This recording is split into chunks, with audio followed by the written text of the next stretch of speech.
everyone. Good evening, sir. So, how are you today? Fine, sir. And that's good to hear. So, before we're going to start our discussion this evening, I'm going to call someone to lead the prayer. Mr. Rock, can you lead us the prayer? Okay, please stand.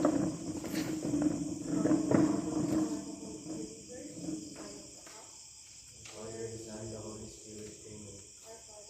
Our Father, who in your name, the kingdom come, your will be done on earth as it is in heaven.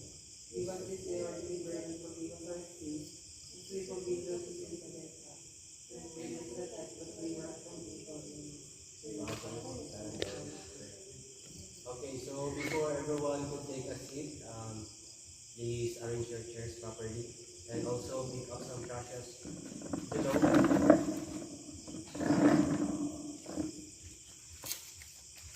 Okay, are you done? Yes, sir. You may take your seat. Thank you, sir. So before we're going to start, so in this class I have 3 rules. So first rule is to listen carefully while I'm talking in front of here. Do you understand? Yes, sir. And second is raise your right hand if you have questions or clarifications to you for recognize. And the third one is respect each other. Okay? Yes, sir. So very good. Now, before we proceed to our next topic, have you learned in our past lesson? Anyone? Have you learned in the past lesson?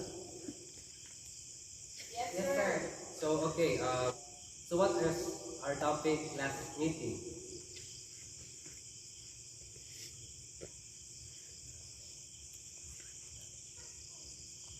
Anyone? Okay, Mr. Our last topic is about multi-granting. Our knowledge. Yes. Okay, thank you. So before we proceed to our next topic, please, if your name is called, please say present. Asmin Rosalito. Present, sir. Asmin Aldren. Bulawin Mark Francis. Present, sir. Anggod Jessa. Present, sir. Okay. Tarok April. Present, sir. Itogo Jeffrey. There. Okay. So one absent. Yes, Yes, sir. Okay. So I will divide this class into 2 groups because I'm going to conduct a game. So do you know what is charades? Yes, sir. So okay. So well, a member will get a piece of paper in the box. So this is our box. And then when you pick a piece of paper, there is a word that you need to act.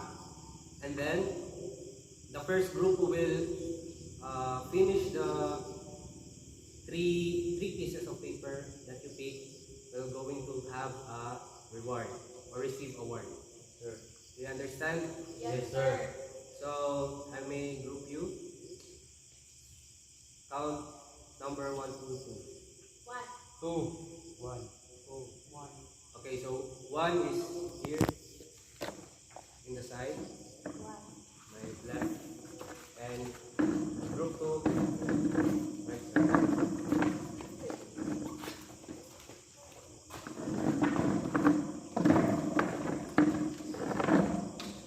So okay, you know how to play now? Yes, sir. Okay. So please group 1, representative. The actor, no? Yes. So you need to pick 3 pieces only, and you need to, and your members are going to guess it.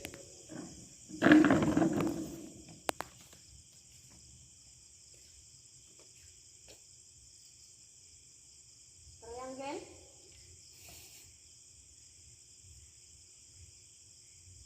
Home. All right.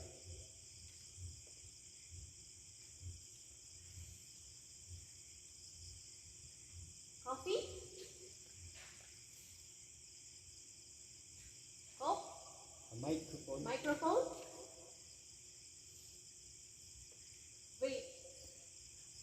Flower? Correct. Okay, correct. Another one.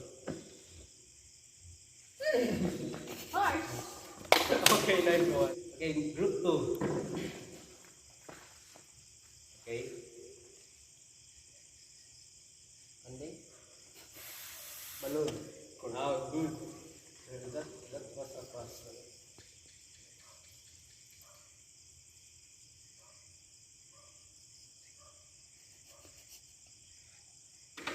Okay. 3. Oh, Very okay. good. Okay. Okay, last one. Fish. Snake. Well, that was fun, guys. I hope you enjoyed the activity that we have. So okay, now I'm going to give you another activity. So before we are playing the charades game. So now I'm going to give you activity. So in this activity, I will give you each piece of paper that contains a word, and then you're going to place it on the board. So these are some meanings of the words that intact here. So you need to paste it here. Okay? So I'm going to give an example since you are 5. So for example,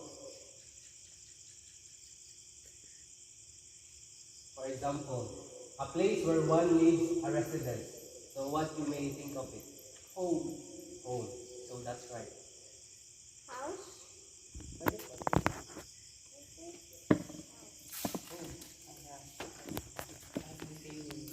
It has the same meaning. So it's okay.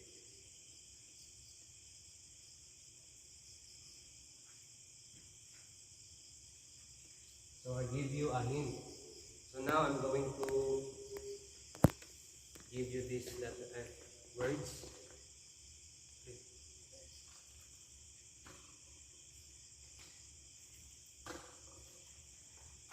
So everyone has their piece of paper that contains the word. So you need to paste it here in its relevant meaning. Okay? Yung namin sir or isa-isa? It's okay. One by one.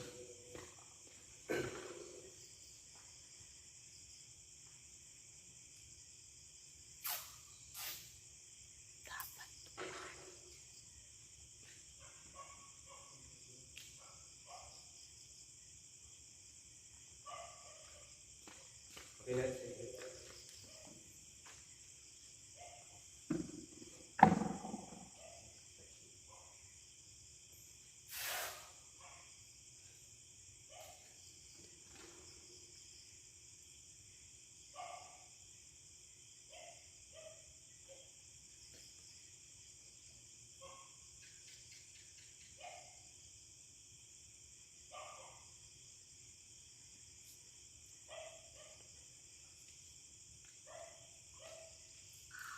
Okay, next.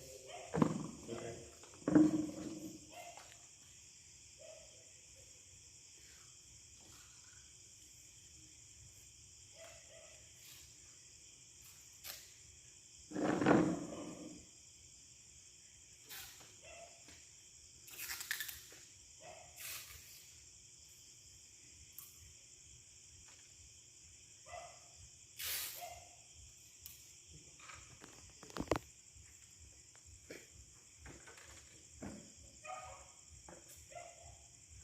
Okay, next.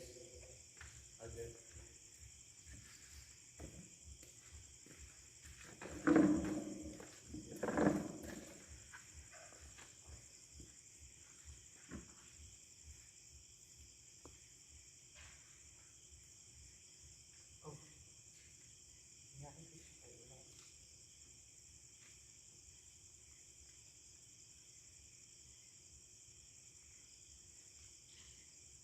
Okay, last one.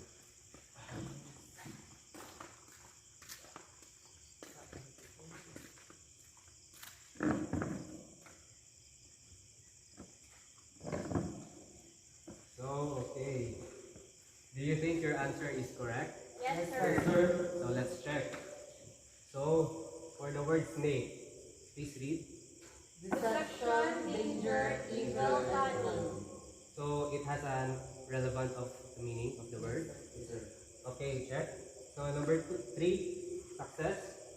Achievement, Prosperity, ambition, fulfillment. Okay, that's correct. So number 4, Love, beauty, romance, passion, elegance. Okay. Number 5, Absence of light, the opposite of light. that's correct. And the last. Implies Being fit, healthy, and attractive. Okay. So before we proceed for our discussion, can you read our objectives for today's lesson? Objectives. At the end of the lesson, the students are expected to define meditation and meditation, give examples and sentences on meditation and meditation, and appropriate time for that meditation and meditation. So that's our objective. So that's our goal for today. So yes, I have a question for this activity. So how do you find this activity? Can you raise your hand? Anyone? Okay, Mr. Bulawi. We find it exciting, sir. Okay, very good. And what have you encountered on this activity? What have you, Mr. In that activity, sir, some of the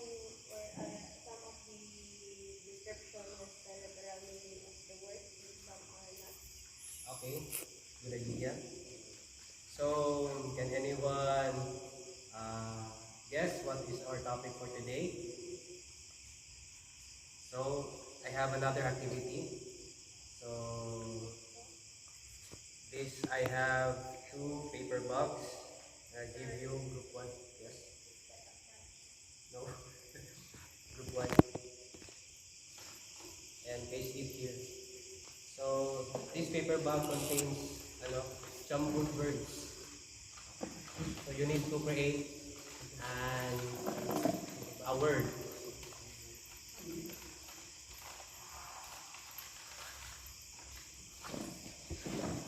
So you need scratch tips here.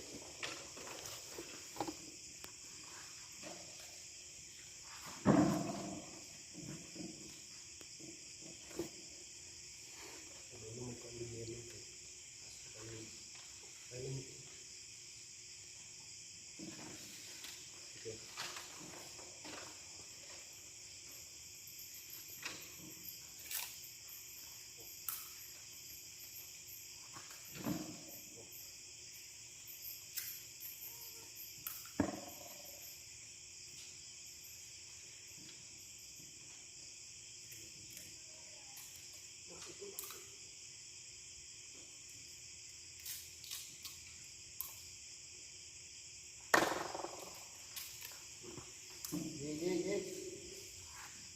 Kalaksihan yung goban yun.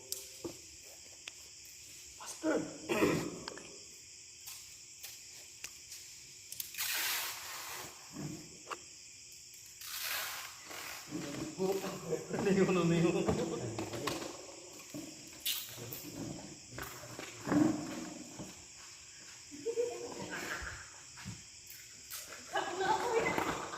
Okay.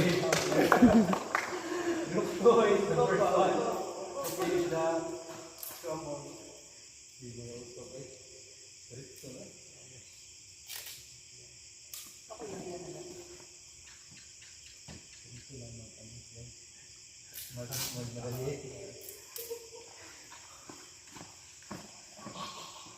Okay.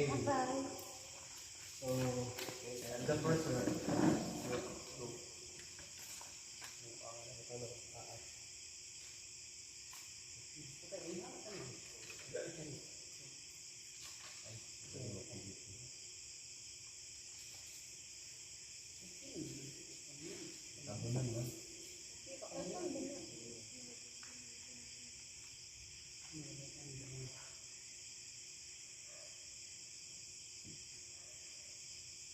Okay, so now can you guess what is our topic for today? Sir, Okay, please start off. based on the given word, Okay, that's correct. So our topic for today is denotation and connotation. So whether you're reading a book or just chatting with your friends, brain is constantly working or interpret of a word, the meaning of the words you are taking in. So generally, there are two types of meaning. So these are denotation and connotation. So denotation.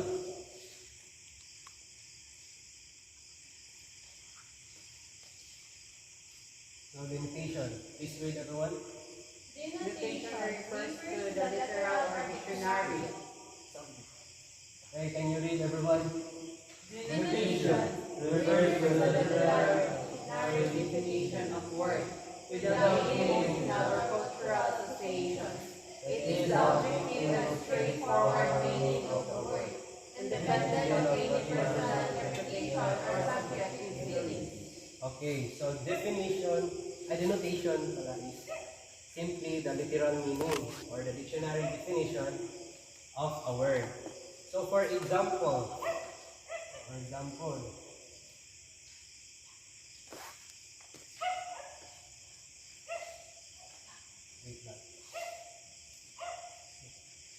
Okay, for example, red.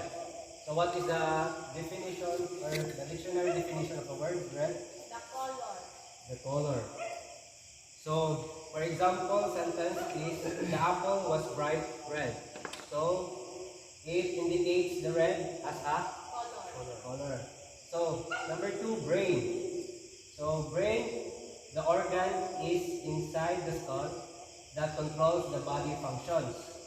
So, the sentence here is, can you read? The brain is responsible for processing information. So, it indicates the brain, the human brain. So, that is the literal meaning. So, that is denotation. Next is connotation. So, connotation refers to the emotional or cultural association that a word clarifies. So, can you read everyone? Connotation Refers to the emotional or cultural association that the word carries in addition to its literal meaning. It is the subject and contextual meaning that the word or phrase has beyond its dictionary definition. Also, it indicates that our expression or feeling or emotion. So, for example, is red. Let's go for red. So, the connotation of red is Passion, love, energy, intensity. okay. So, the sentence here is her red dress symbolized her fairy personality. So, what the word red indicates? So, it symbolized her fairy personality. So, number 2 is brain. Okay, can you read? Intelligence, knowledge, thinking. Okay, so the sentence here is he has a brilliant brain and is known for his innovative idea. So the brain is that indicate what? The thoughts or the emotion of the text. Okay. So that is connotation. Okay, so let's proceed to the components of connotation. So, first one is positive connotation. Okay, can you read everyone? A positive connotation is when a word or phrase is associated with positive emotions, attitudes, or ideas. Example, elegant. This word has positive connotation such as Sophistication. grace and beauty. Okay, so positive connotation. So, it refers to a positive reactions or attitudes or feelings. Okay, correct? So, for example, elegant. So, what comes from your mind? In your mind? Oh, like, okay, that's correct. So, we're talking about the positive connotations. So, next Negative connotation. Okay, everyone read. Negative connotation. A negative connotation is when a word or phrase is associated with negative emotions, attitudes, or ideas. Example, manipulative. This word has a negative connotation and it implies dishonest, control, and dishonesty. So negative connotation is like an opposite of positive connotation. So for example, is manipulative. So the word manipulative, what comes in your mind? Like negative impact of emotions. Okay, that's correct. And the last one is neutral connotation.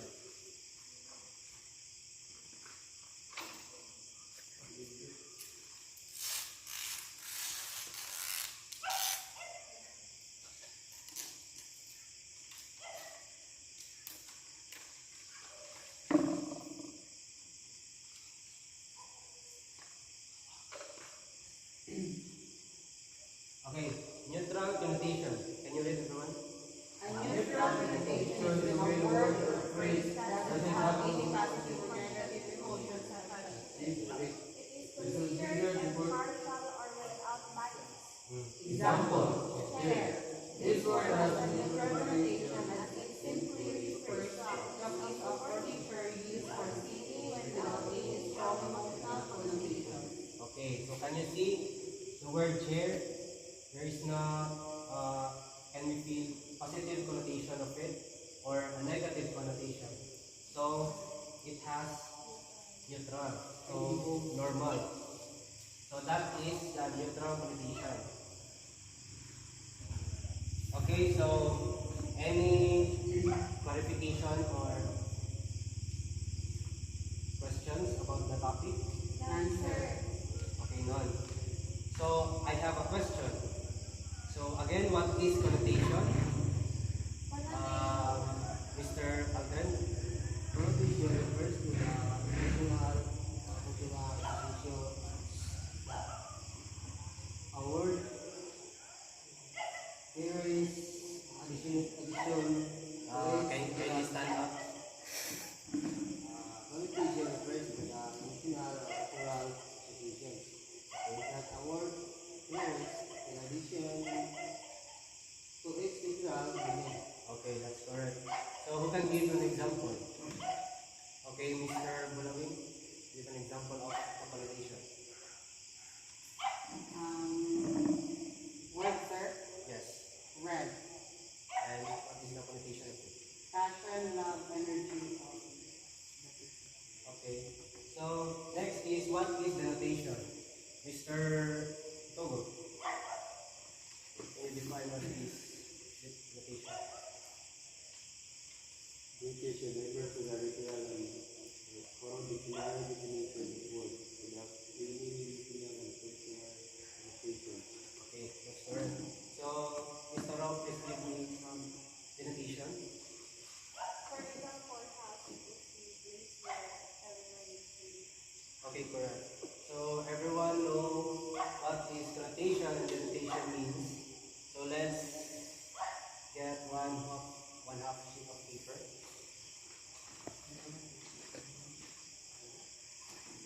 And let's have a short quiz.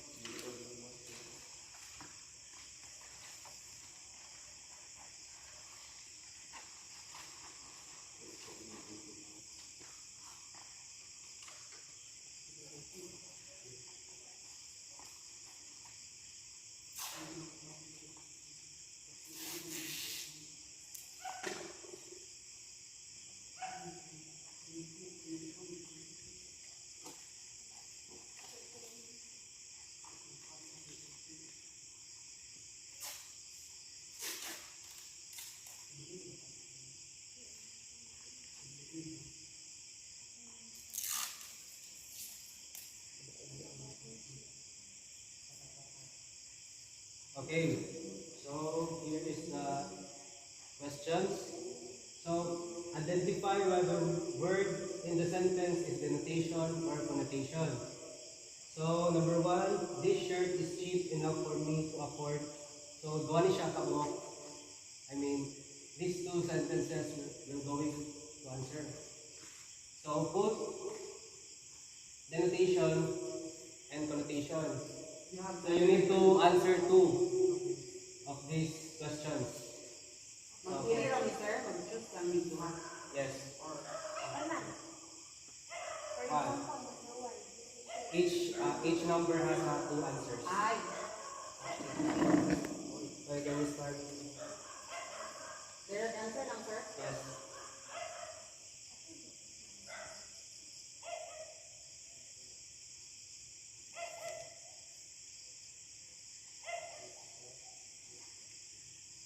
Yes. Identify whether word in the sentence is denotation or connotation. Yes. I think. So, it's either connotation or denotation lang. Yes. So, But there are, in each number there are two sentences which you can answer two answers. Okay.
Are you done, class? Okay. Proceed.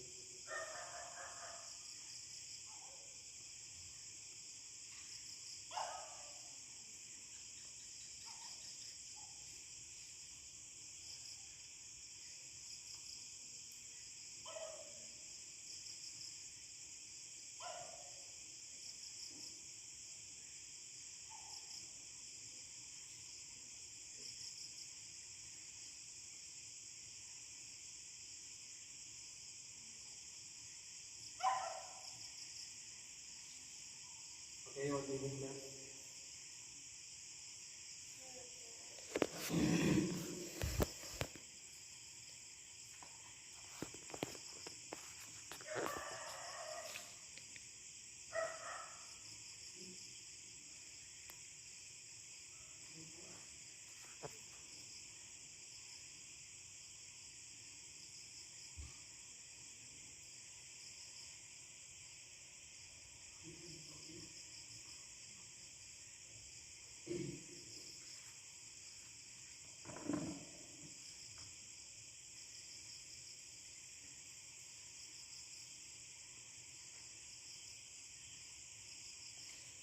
Okay, ball pens up.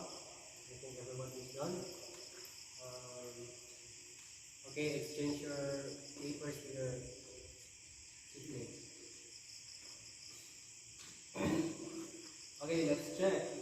So number one, NGB, read. this shirt is cheap enough for me to afford. So what is the answer? Imitation. Imitation. Okay, correct. Okay, next sentence. That shirt was so cheap. It filled in a matter of weeks. So what is the answer? Imitation. Okay, correct. Number two. The The stars stars twinkle twinkle in in the the sky. sky. What is the answer? Imitation. Okay, correct. Next sentence. There was a twinkle in her eyes whenever she smiled. Okay, what's the answer? Alright. Number three. Don't touch me with is a pleasure. What's the answer? Imitation. Okay, correct. Next sentence. Jig is a Denotation. Okay, correct. Number 4. His work continued to pour in. What's the answer? Connotation. What? Connotation. Okay, correct. Do you want me to pour you a glass of water? Okay, correct. And the last? The court said he was innocent. Denotation. Okay, correct. Why does he know he's so innocent? Connotation. Okay, correct. So, who got perfect score? Okay, that's nice. You got all perfect. So, can you collect the papers? Please, okay, thank you.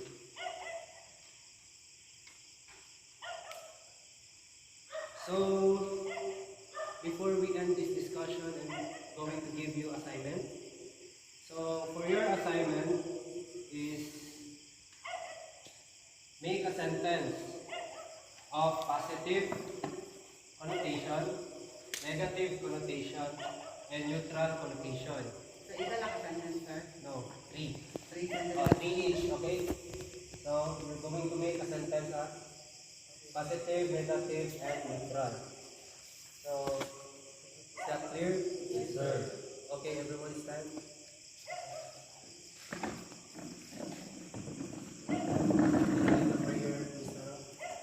For those who are about to believers,